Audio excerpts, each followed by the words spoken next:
Bonjour. Je ne sais pas si ça marche. Est-ce que vous entendez le micro ou pas? Oui, parfait. Merci d'être là. Vous êtes 3 fois plus nombreux que ma première conférence des XP Days en 2007. Donc c'est un beau progrès. C'était sur le même sujet. C'était sur le métier de Product Owner. En guise d'introduction, je voudrais que vous essayiez de répondre à cette question avant ma présentation, à main levée, parmi vous qui pensent que le Product Owner est un Product Manager agile. Oui, non, je ne sais pas. Alors, première question peut-être pour débuter. Qui sait ce qu'est un Product Manager? Ok. Ceux qui ne savent pas? Très bien. Ok. Et donc, ceux qui pensent qu'un Product Owner est un Product Manager agile? Ok. Et ceux qui pensent que ce n'est pas le cas? Très bien. Et le reste ne sait pas. Ok, entendu. Merci.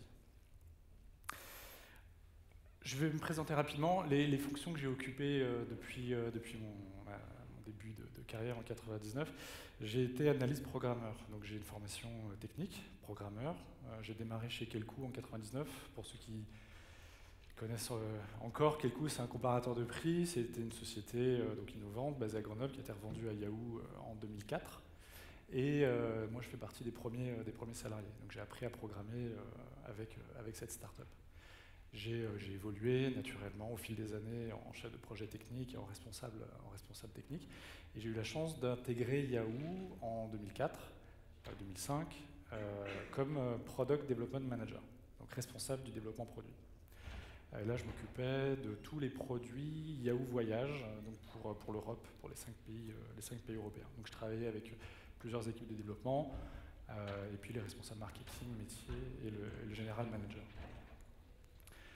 Ensuite, je suis devenu indépendant et j'ai travaillé dans différents groupes comme la Fnac, comme Le Monde et pour des startups moins connues. Et récemment, j'ai eu des postes de direction technique, notamment en agence. Pourquoi je vous dis tout ça? Aujourd'hui, je suis entrepreneur et consultant, donc je travaille pour des startups, mais aussi pour des plus grandes organisations. Pourquoi je vous dis ça? C'est parce que dans cette expérience, j'ai pu passer finalement de la technique au produit progressivement. Chez Kelkoo, on avait une culture produit, mais j'ai commencé à la technique et j'ai intégré les équipes produits petit à petit. Et on a travaillé sur des produits très différents, que ce soit chez les éditeurs, en agence digitale, en start-up. Donc ça donne un panorama assez large du métier. Ce que j'ai appris, c'est le développement logiciel, la gestion d'équipe, la gestion de produits. On va voir en quoi ça consiste. Le design d'interface, l'architecture fonctionnelle, puisque quand je suis devenu indépendant, j'ai voulu recommencer à zéro et recommencer à construire des produits, et donc je me suis formé à ces techniques-là. Et depuis quelques années, beaucoup au business, beaucoup au marketing, qui sont des composantes importantes du product management. Et j'ai été formé à Scrum chez Yahoo en 2005, en Angleterre, donc en tant que Scrum Master. Alors de quoi on va parler? On va parler du rôle de Product Owner dans la méthodologie Scrum, qui est l'équivalent du Product Manager dans la méthode XP. On va parler de produits technologiques, parce que le Product Management, on peut en parler de différentes manières, dans différents secteurs. Donc là, on va se concentrer vraiment sur les produits technologiques, les produits innovants, parce que c'est quand même un métier de Product Manager à part dans ce genre de secteur. Et on va parler de marketing.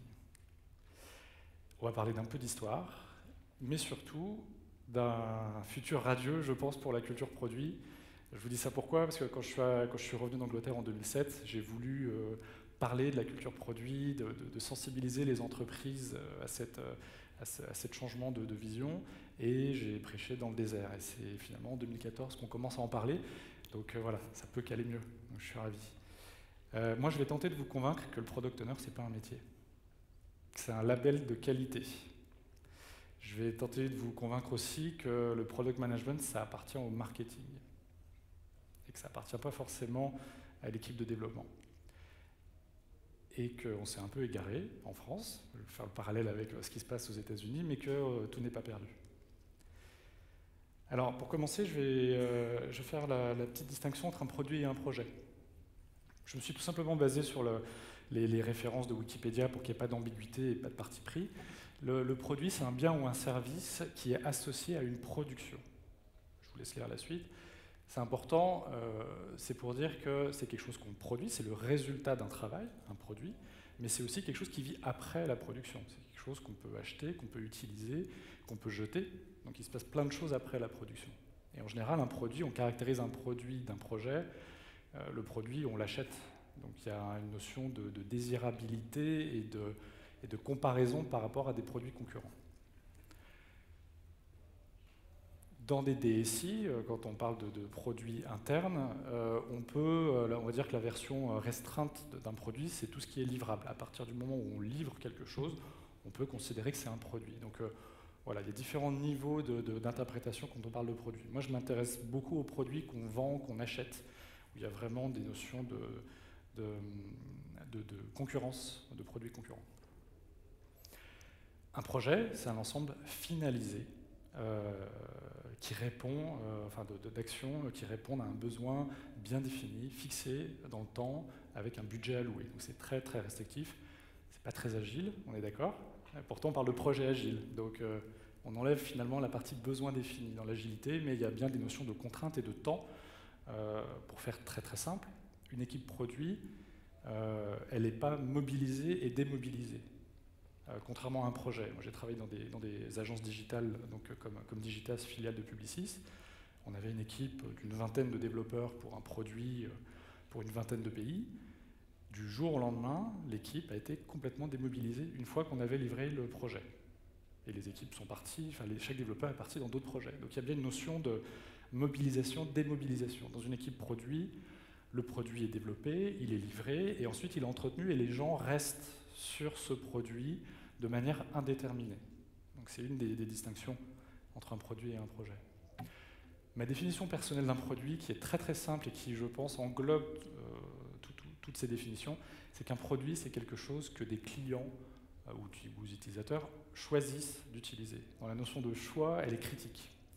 Par exemple, quand on parle de produits internes, si vous travaillez dans une DSI et que vous livrez des projets, des produits, des outils à vos départements internes, RH, marketing, peu importe, on ne peut pas considérer qu'ils choisissent ce que vous allez leur livrer. Donc c'est en ce sens-là que j'appelle pas ça un produit, parce qu'ils n'ont pas vraiment le choix. C'est en train de changer, puisque maintenant la plupart des directions métiers ont la possibilité, ont un budget pas développement, mais un budget produit, qui peuvent allouer à des entreprises plutôt qu'à leur DSI quand il s'agit de développer des logiciels. Donc de plus en plus, les départements métiers d'une entreprise peuvent s'adresser à l'extérieur, et donc la DSI est en compétition, en concurrence avec des éditeurs de logiciels. En ce sens-là, la DSI fait une mutation et développe des produits plutôt que des projets. Donc la mise sur le marché, puis la maintenance d'un produit illimité dans le temps nécessite la mise en œuvre récurrente de nombreux projets. Donc il y a une opposition entre produit et projet, mais surtout ce qui est important, pour ne pas forcément les opposer de manière assez stricte, c'est qu'un produit nécessite la mise en place de plusieurs projets, les uns à la suite des autres. Il y a des projets de développement, des projets marketing, des projets, pourquoi pas de staffing, bref, tout ça, ce sont un ensemble de projets qui vont permettre la réalisation d'un produit. Des exemples d'organisations qui réalisent des produits. Donc je vous parlais d'une organisation métier, les AMOA, MOA. Donc comment ça se passe? On a les clients, on va dire, qui sont les différents départements d'une entreprise. Donc là, typiquement, on pense à des banques, à des assurances, à des grosses structures. Mais on peut retrouver ce genre d'organisation dans des sociétés qui dépassent la centaine de salariés, 100-150 salariés. On peut commencer à avoir des organisations de métier quand il y a une DSI un peu importante. Donc ça, c'est ce qu'on appelle les parties prenantes. De l'autre côté, il y a les DSI, donc la maîtrise d'œuvre, qui va donc réaliser la solution. Et entre les deux, il y a l'équipe métier, donc ce qu'on appelle la MOA, donc la définition des besoins, du budget et des objectifs. Donc ils discutent avec les différents départements pour définir la solution. Et puis souvent, ils font appel à des consultants externes, donc l'assistance à la maîtrise d'ouvrage, qui, eux, vont s'occuper de la gestion de projet, le pilotage et puis l'exploitation de la solution. Donc ça, c'est une organisation produit interne classique qui est donc en général pilotée par le métier. Donc on a bien 3 types d'acteurs. ceux qui ont le besoin, ceux qui l'analysent et puis qui définissent la solution, et ceux qui réalisent. Donc on a bien distingué ces trois phases. Dans une organisation de B2C plus classique et donc toujours orientée sur des produits technologiques, donc typiquement éditeur de logiciels, éditeur de sites web, on a les clients externes, donc nous, les consommateurs, on a l'équipe de développement, on a toutes les autres parties prenantes, tous les autres départements, juridiques, marketing, légal, qui vont influencer sur le produit, parce que c'est pas parce que le client veut quelque chose que c'est possible, d'un point de vue légal, ou d'un point de vue marketing, d'un point de vue stratégique, donc toutes ces parties prenantes vont intervenir. Et puis il y a le marketing qui, en général, définit le besoin précisément, donc fait le rôle de l'assistance à la maîtrise d'ouvrage dans une organisation métier. Donc le marketing est très souvent à la fois partie prenante et responsable de la définition de la solution. Donc ça, c'est les organisations classiques qu'on peut voir, j'imagine, dans vos entreprises si vous êtes éditeur. On pourra avoir l'occasion d'en reparler tout à l'heure. Typiquement, c'était l'organisation de la FNAC dans laquelle j'ai travaillé pendant un an à la refonte du moteur de recherche. C'était organisé comme ça.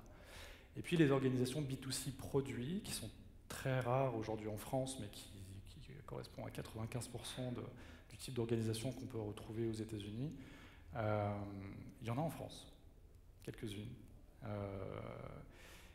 Et donc ça se passe comme ça. Il y a les clients et le développement. Et puis ce qui se passe au milieu, eh ben on va le voir justement, on va le découvrir ensemble. Donc le premier point que je voulais aborder avec vous, c'est le Product Owner, que c'est avant tout un label de qualité. Donc je vais vous présenter Bob. Bob, il est chef de projet web. Il est dans une entreprise de 80 personnes. Son chef, c'est le responsable des études. Et son super chef, c'est le DSI. Donc c'est vraiment le directeur, alors CTO, DSI, suivant les entreprises, il porte des responsabilités et des titres différents. Il coordonne le travail d'une équipe de développement logiciel. Alors Bob, c'est un persona, hein, c'est un mélange de tous les rôles que j'ai pu avoir dans différentes entreprises. Donc c'est un personnage fictif, une entreprise fictive. Mais voilà, c'est un représentant, en tout cas du Product Owner, moi, que j'ai rencontré souvent. Mais surtout, ce qu'il fait, Bob, c'est qu'il est Product Owner.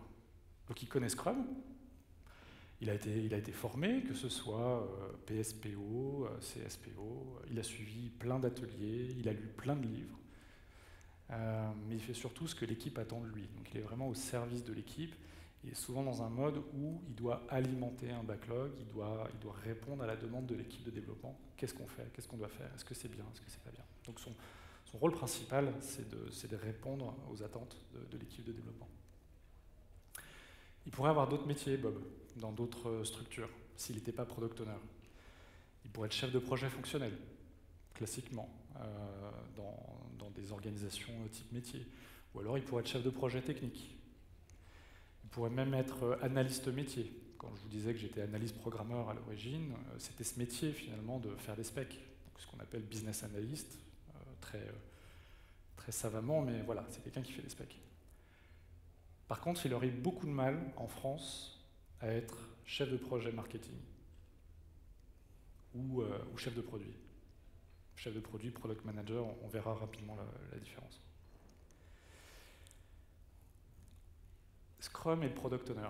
Ça, j'ai pris des définitions en fait du Scrum Guide. Scrum, c'est un cadre pour développer et livrer. Et dans ce cadre-là, le product owner, il est chargé de maximiser la valeur du produit et du travail de l'équipe de développement. Donc là, je ne vous apprends rien, c'est le métier de Scrum. Pourquoi est-ce que j'insiste là-dessus? C'est parce que Scrum, c'est une méthode de développement produit. Ce n'est pas une méthode de management. Le management, c'est beaucoup plus large que ça. Le développement fait partie du management, mais Scrum se concentre exclusivement sur l'optimisation de la valeur créée pendant la phase de développement et de livraison. Et j'ai trouvé cette citation très intéressante, qui est donc un livre, enfin un condensé de citations de Jeff Sutherland, qui dit une seule personne définit les priorités. Son titre est en général Product Manager ou Product Marketing Manager. Donc ça peut-être que le terme Product Manager, vous l'entendez pour la première fois, mais il faut savoir que dans l'esprit Scrum et dans l'esprit des fondateurs de Scrum, ce métier, il est connu. Product Manager, Product Marketing Manager, on pourra revenir sur ces définitions. Ce sont des métiers qui existent et qui sont pratiqués depuis 30 ans aux États-Unis dans les boîtes technologiques. Et là, c'est un peu polémique, mais j'ai trouvé ça en me projetant un petit peu de l'autre côté, c'est-à-dire du côté des product managers qui ont vu arriver l'agilité au début des années 2000. Et ça, c'est une des phrases, c'est un article qui est très intéressant, qui s'appelle le Product Owner mythique, qui est, il voit Scrum comme une réponse à la frustration des équipes tactiques, pour redéfinir les critères de succès d'un projet. Qu'est-ce que ça veut dire par là? C'est que des product managers non agiles voient Scrum comme une réponse négative de l'équipe de développement qui était vraiment frustrée de la façon dont leur travail était perçu du point de vue client, du point de vue marketing. C'est vraiment une frustration. La frustration de quoi? Si on relit l'historique de la création de Scrum, ça a été une réaction au fait que le product manager n'était pas assez présent. Il ne répondait pas aux questions. Il pointait son nez toutes les 3 semaines et c'était juste pour critiquer. Donc il y avait vraiment une frustration qui était ressentie à ce niveau-là. Et surtout que le product manager ne partageait pas assez les succès et les échecs des phases de développement et des phases de livraison. Donc l'équipe de développement se sentait isolée, n'avait pas les réponses et se sentait critiquée. Donc la méthode Scrum est arrivée un petit peu pour redéfinir les critères de succès, pour dire un produit qui marche, ce n'est pas forcément le seul avis du product manager, il y a d'autres critères à prendre en compte. Et la première équipe Scrum, qui a été dirigée par Jeff Sutherland, elle était constituée comme ça. Elle était constituée d'un Scrum Master, qui était donc le CTO, en fait, à l'époque de la société de Jeff Sutherland, qui lui-même jouait le rôle de VP produit, c'est-à-dire qu'il était là vraiment au niveau, très très haut niveau, pour parler avec les sales, avec le marketing, pour travailler sur la marque, sur le programme de lancement. Et il y avait Don Rodner, qui était en fait un des product managers de l'équipe, et qui, dans les mots de Jeff Sutherland, était le meilleur product manager de l'équipe. Donc, lui était responsable de la vision, des revenus, et puis de la feuille de route, des priorités, de la gestion du backlog. Donc, il faut se remettre un petit peu dans le contexte. C'était dans les années 90. Cette équipe, Jeff Sutherland l'a montée en lui donnant le maximum de chances de succès, en prenant les meilleures personnes de sa boîte et en montant une équipe de choc. Donc, ce qui est clé dans cette histoire, c'est que c'était un product manager, le product owner. Le premier product owner était un product manager qui travaillait dans l'équipe produit. Donc la société, c'était Object Technology. C'était donc un product manager. La grande différence, ce que Jeff en fait, voulait en mettant un product manager à cette place, c'était avoir un product manager qui soit entièrement disponible pour l'équipe de développement, qui puisse répondre aux questions, arbitrer, et surtout qui passait la moitié de son temps avec les clients. Donc 50% du temps avec les clients sur le terrain, 50% du temps avec l'équipe de développement. C'est ça, quelque part, le product manager parfait, c'est le product owner.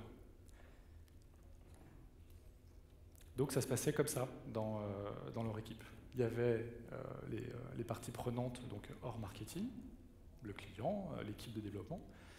Et dans le marketing, le rôle s'est divisé en deux. Le product manager est devenu d'un côté un product marketing manager qui était vraiment sur la partie lancement, préparer les matériaux marketing pour les forces de vente, et le product manager qui était plus sur la partie vision, feuille de route, priorité, revenus, et qui travaille plus avec l'équipe de développement.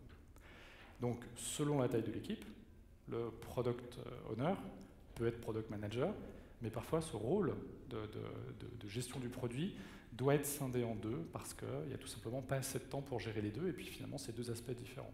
Il y a plus un aspect post-livraison, donc préparer, comme je le disais, le travail pour les commerciaux, préparer le plan de lancement, préparer le plan d'acquisition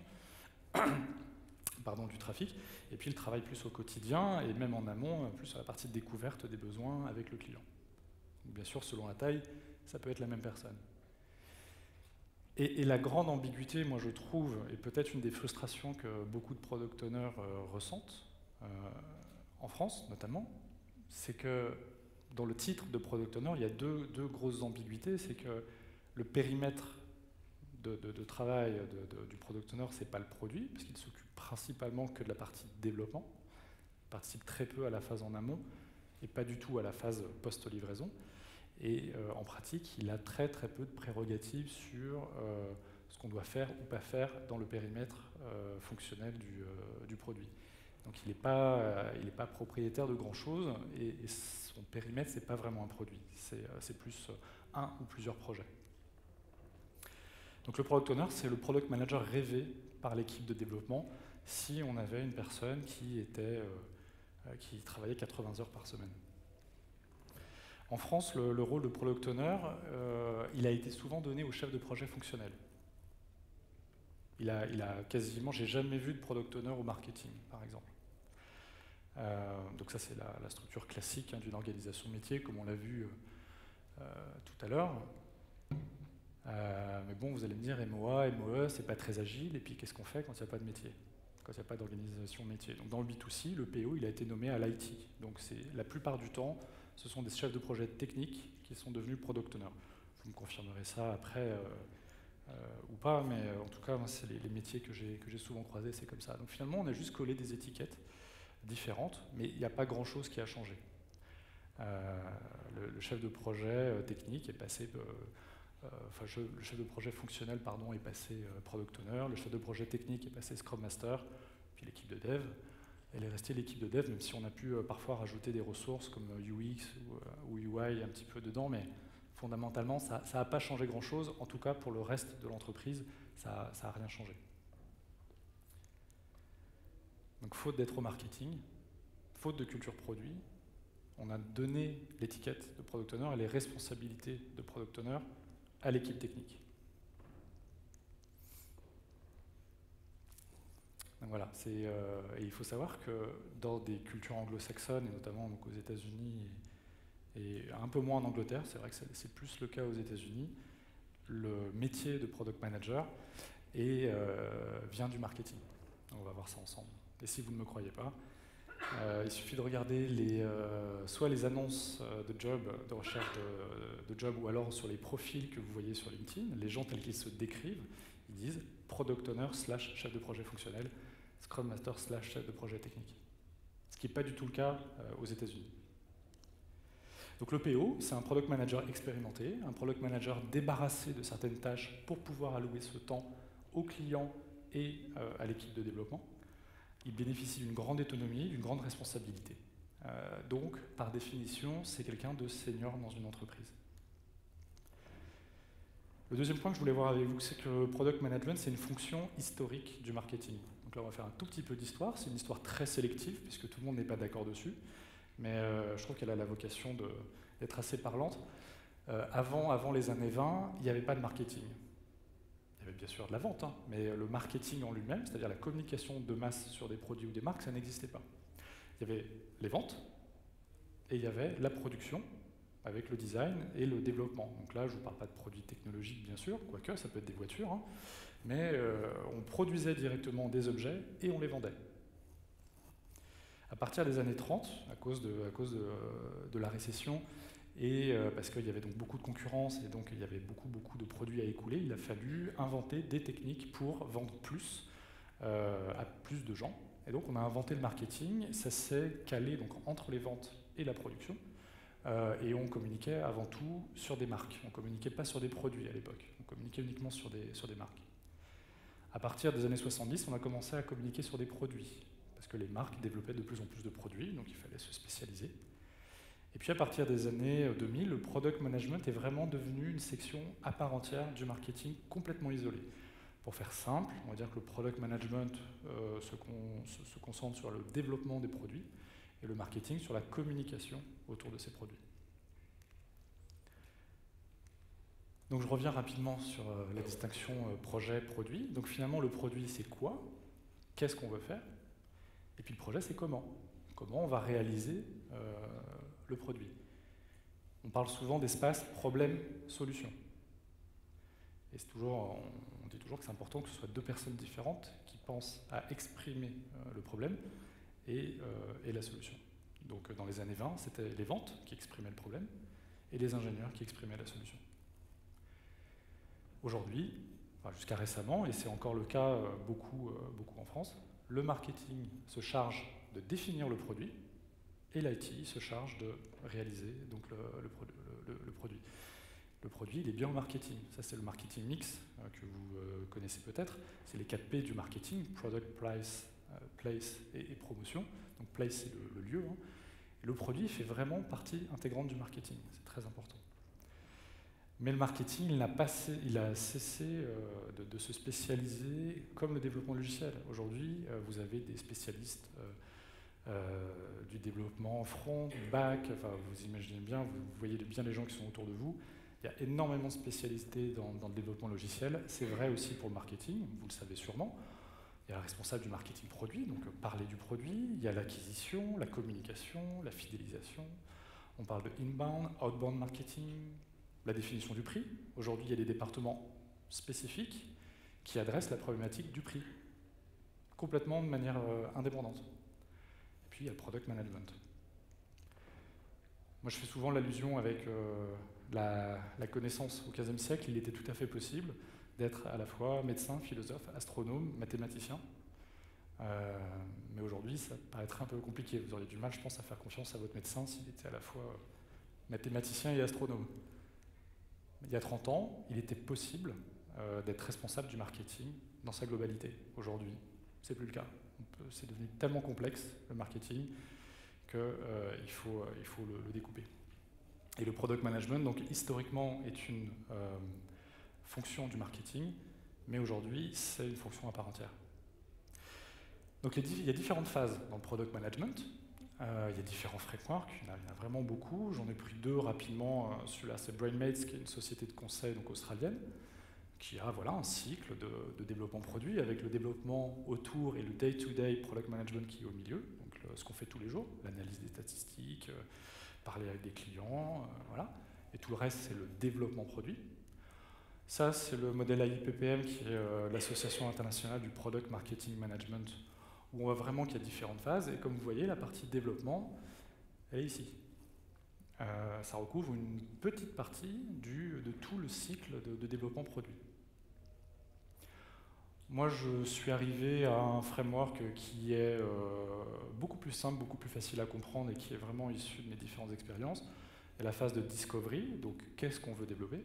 La phase de design, alors je ne parle pas de design graphique ni même de design d'interface, là je parle vraiment d'architecture fonctionnelle, c'est-à-dire vraiment quelles sont les différentes fonctionnalités qu'on veut mettre à disposition, comment elles s'imbriquent entre elles, comment est-ce qu'elles s'imbriquent avec pourquoi pas des produits externes, des produits concurrents, voilà. Comment on architecture le produit. Vient la phase de développement, la phase de lancement, l'optimisation, très importante, on va revenir dessus, sur laquelle on va vraiment itérer énormément de fois. Ça va nous amener, pourquoi pas, à refaire des nouvelles découvertes et à relancer le processus de découverte, de design, de développement. Et puis, il y a aussi la phase de ce qu'on appelle donc le fait de retirer un produit de la vente, mais ça peut aussi s'appliquer aux fonctionnalités. Vous avez un produit avec plein de fonctionnalités, il y a des moments où il faut choisir d'enlever des fonctionnalités. Et on verra que ça peut être source de création de valeur aussi. La différence avec la responsabilité du product manager et du product owner, c'est que le product owner se concentre sur les décisions au niveau du développement, mais on peut très bien voir qu'il y a aussi des notions d'acheter ou de faire des partenariats qui sont en amont de la phase de développement, mais qui sont tout aussi importantes. Et ça, c'est le rôle du product manager de prendre ce genre de décision. C'est-à-dire que quand on a découvert un besoin, une des premières questions à se poser, c'est pas forcément comment est-ce qu'on le développe, c'est est-ce qu'il n'y a pas moyen de le sortir plus vite sur le marché. Et si ce moyen de le sortir plus vite, c'est de faire un partenariat, ou même d'acheter une solution et de l'intégrer dans notre produit, c'est une solution qui est tout à fait valable. Le développement n'est pas la seule solution pour créer de la valeur pour ses clients. Donc le rôle traditionnel du PO, là-dedans, il se résume à la partie développement et à la partie lancement. Donc je parle bien du rôle traditionnel, parce que j'ai bien conscience que le rôle du product owner s'élargit de plus en plus.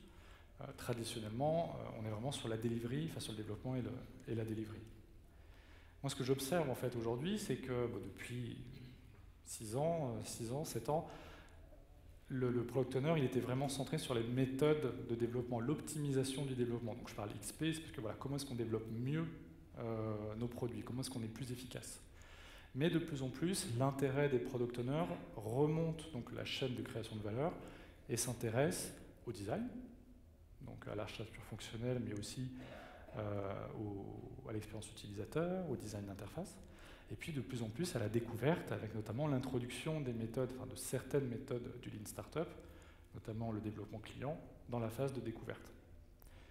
Et je trouve que c'est dommage, parce que, de mon point de vue, le vrai potentiel de création de valeur et qui est à la portée du product owner, c'est ce qu'il y a après, c'est-à-dire comment bien lancer le produit, parce qu'on peut faire un super produit, mais si on le lance n'importe comment, il n'y aura pas de valeur créée, parce qu'on n'aura pas atteint nos clients. Mais il y a surtout la partie optimisation. Une fois qu'on a un produit qui est en ligne, c'est le moment de l'optimiser, c'est là qu'on peut vraiment tourner finalement et ajuster le moteur qui fait que le produit va être efficace et va vraiment créer de la valeur à la fois pour le client et pour l'entreprise. Donc moi j'aurais tendance à dire qu'il vaut mieux développer vite un produit. Alors là vous allez entendre les classiques du Lean Startup, du MVP, etc. Vite il faut sortir quelque chose et ensuite il faut l'optimiser. Pourquoi? Je ne dis pas ça juste comme un mantra, c'est juste que quand on développe un produit, en fait on ne sait pas si c'est un bon produit ou si c'est un mauvais produit. Et finalement, il peut être très bon le produit, mais s'il est sorti trop tôt ou trop tard, ça peut être un très mauvais produit, cette notion de time to market.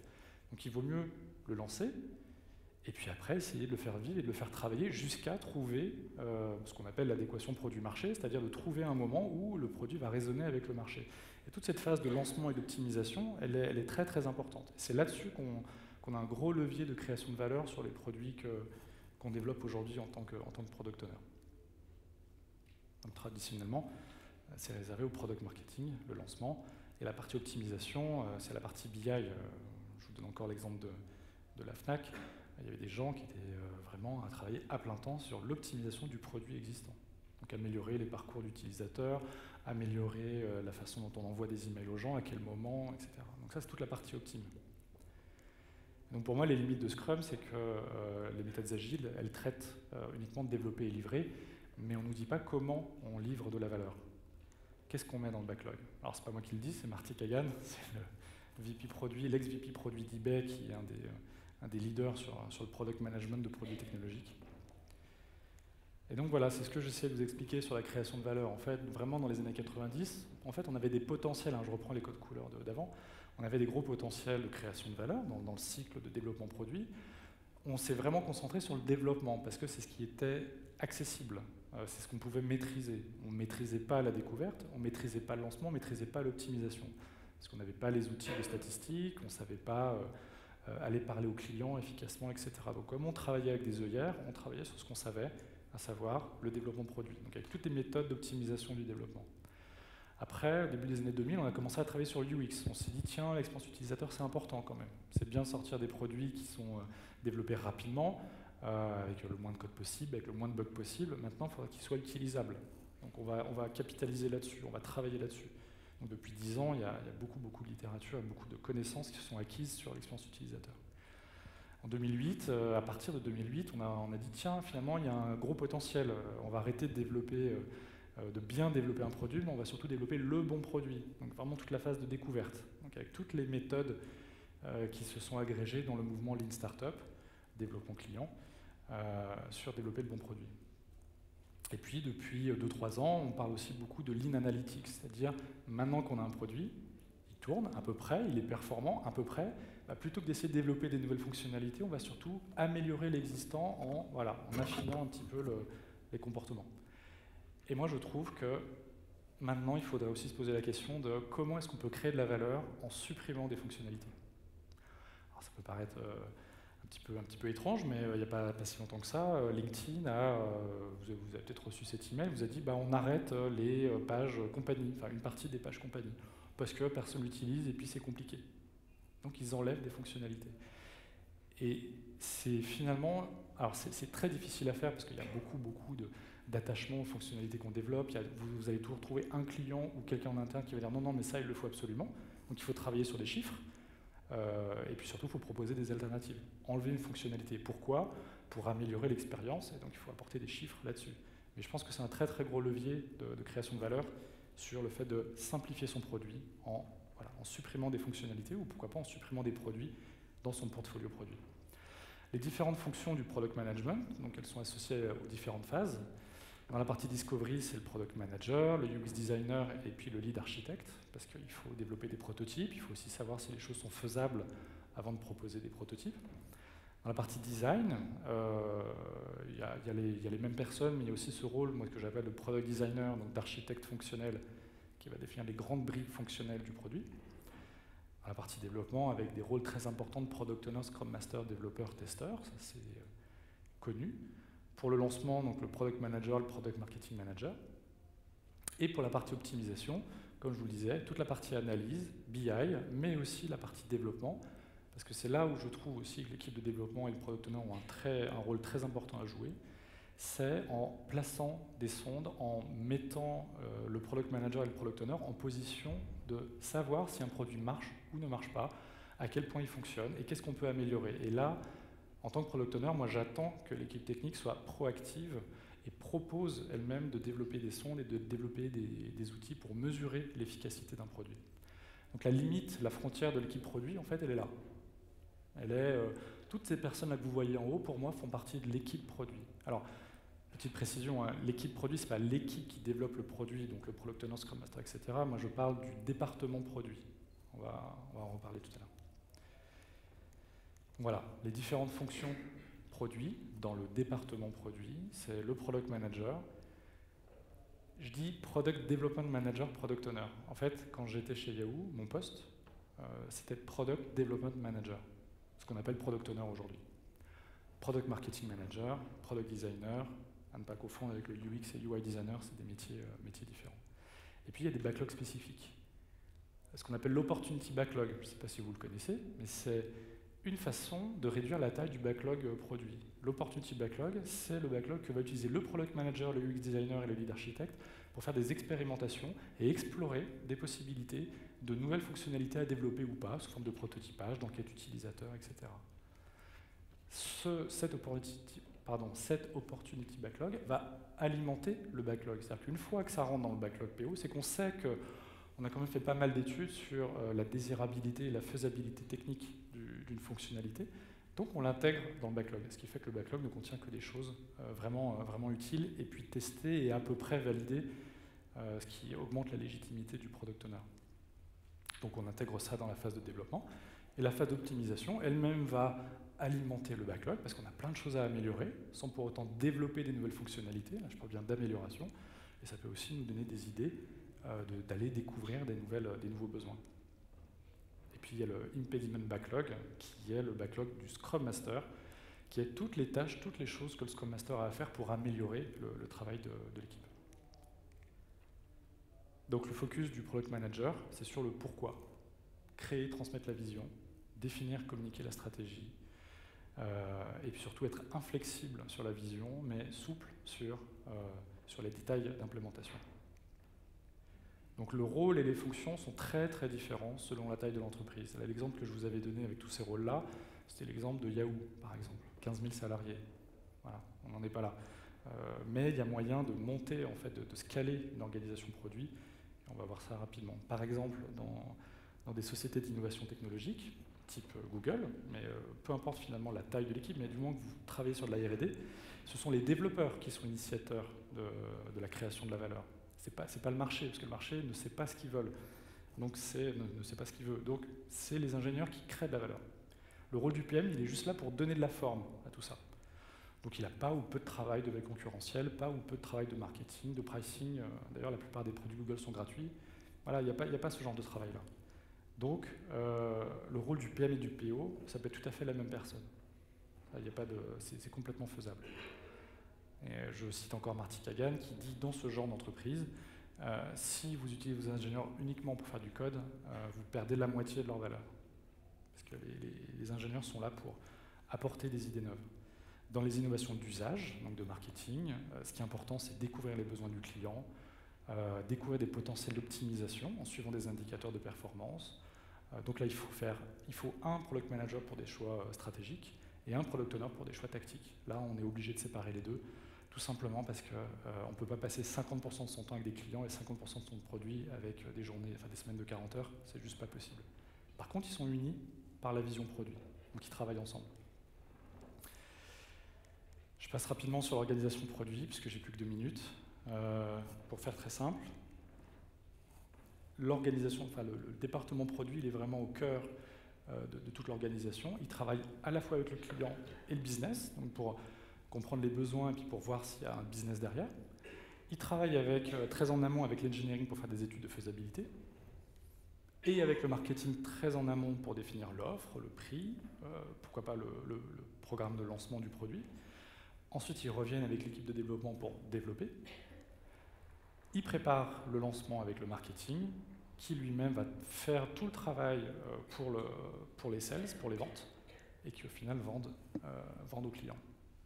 Et puis le marketing va communiquer aussi directement dans du B2C. Donc les sales, les ventes, c'est en B2B, et le marketing, c'est plus en B2C. Donc voilà comment ça se passe dans une équipe, dans une organisation produit. Comme je vous le disais, il en existe en France. L'équipe produit est complètement indépendante de l'engineering.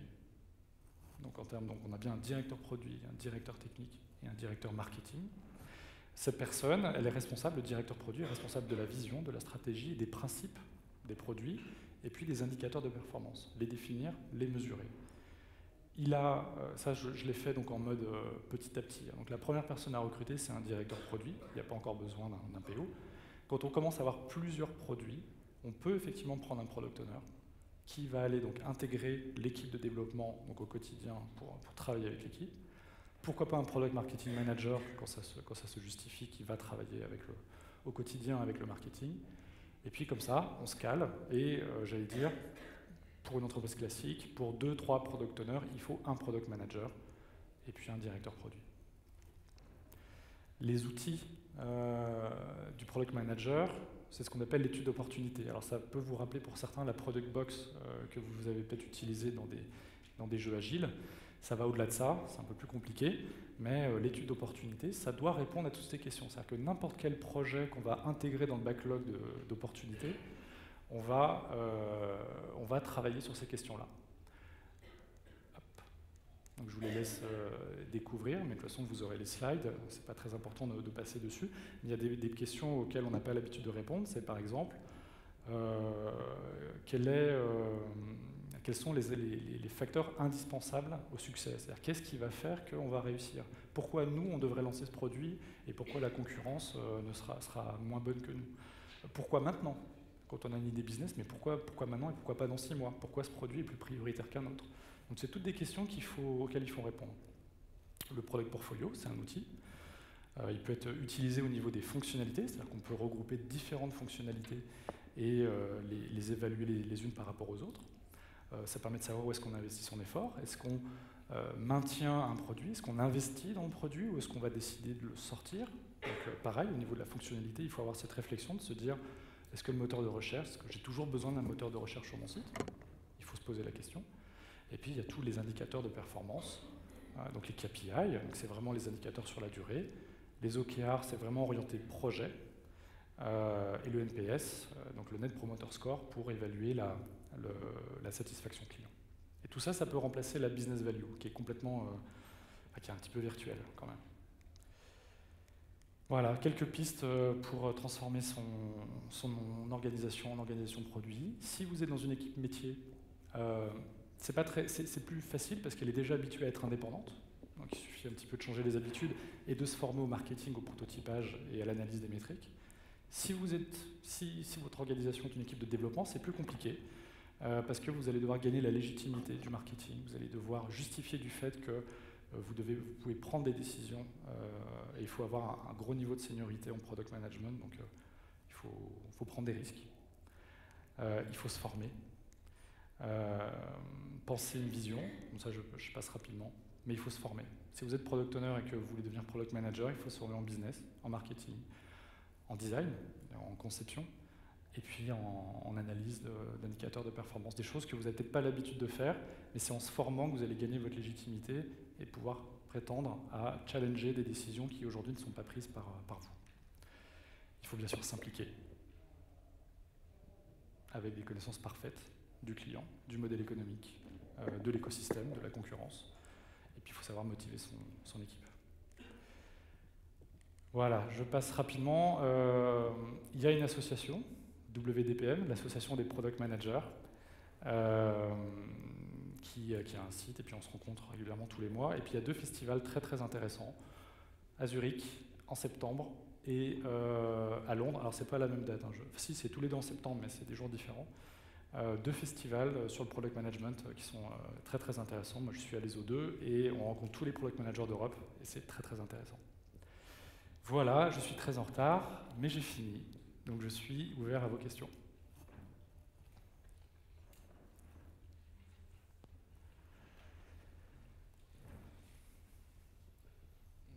Dans le cadre d'une entreprise où finalement l'informatique, ça représente une partie du produit, est-ce à dire que pour vous, le product manager, c'est celui qui finalement fait tout le cycle du produit final, mettons une auto ou un centre de contrôle, et que le PO, c'est celui sur lequel on va déléguer l'informatique, mais finalement, effectivement, il va perdre un peu la fin de cycle?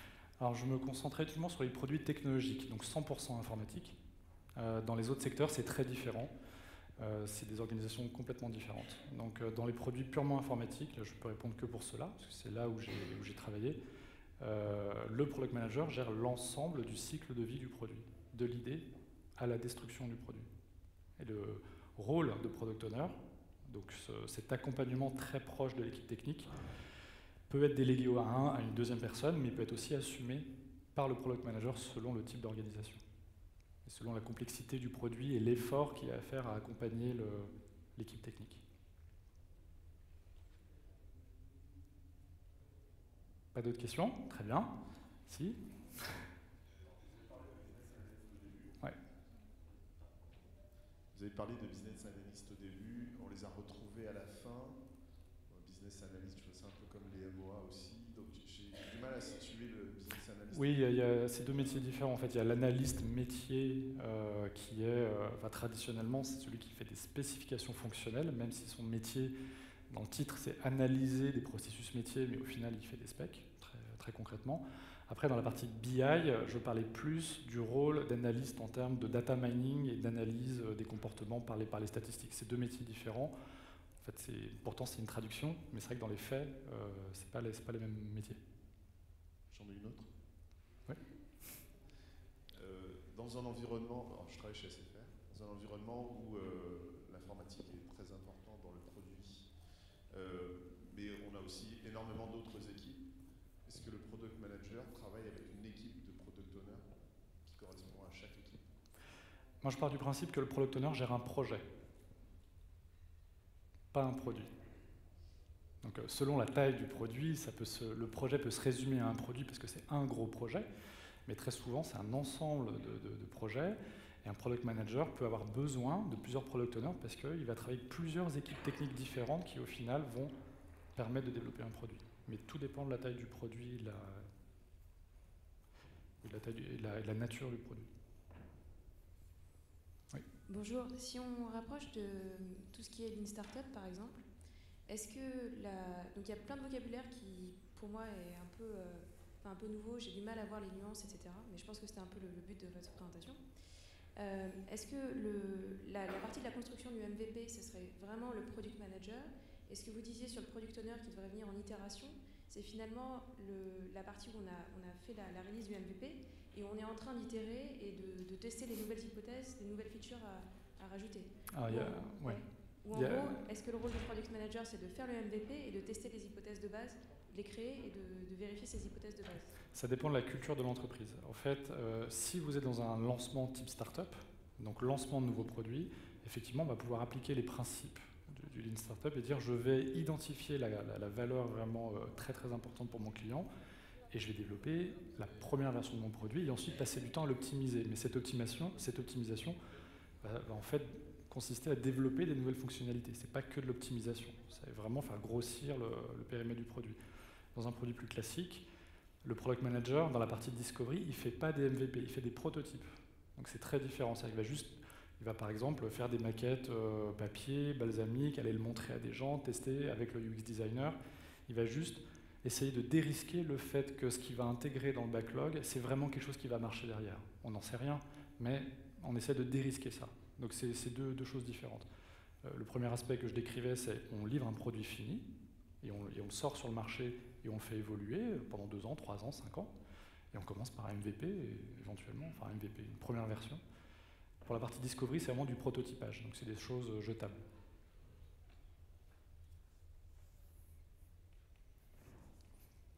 Est-ce que vous avez des questions? Parce que moi j'en ai une, du coup. Je vais reposer les questions du début. Alors, pour vous, qui voit une différence entre le métier de product manager et de product owner, après ma présentation, et surtout par rapport à votre entreprise? Est-ce que vous voyez une différence? Même dans votre entreprise, est-ce que vous verriez une différence? À savoir je ne sais pas, si vous êtes dans une équipe de 8 product owners, est-ce que vous en voyez qui sont plus product manager, d'autres plus product owner, ou même vous-même, vous voyez plus comme un product owner, comme un product manager? Est-ce que vous voyez une différence? Alors, qui voit une différence? D'accord. Et j'ai oublié ma deuxième question. Non, pour vous, est-ce qu'un product manager, c'est un product owner agile? Plus personne? Super, j'ai gagné. Parfait. Merci. Et si vous avez des questions, n'hésitez pas, je suis à votre disposition. Voilà.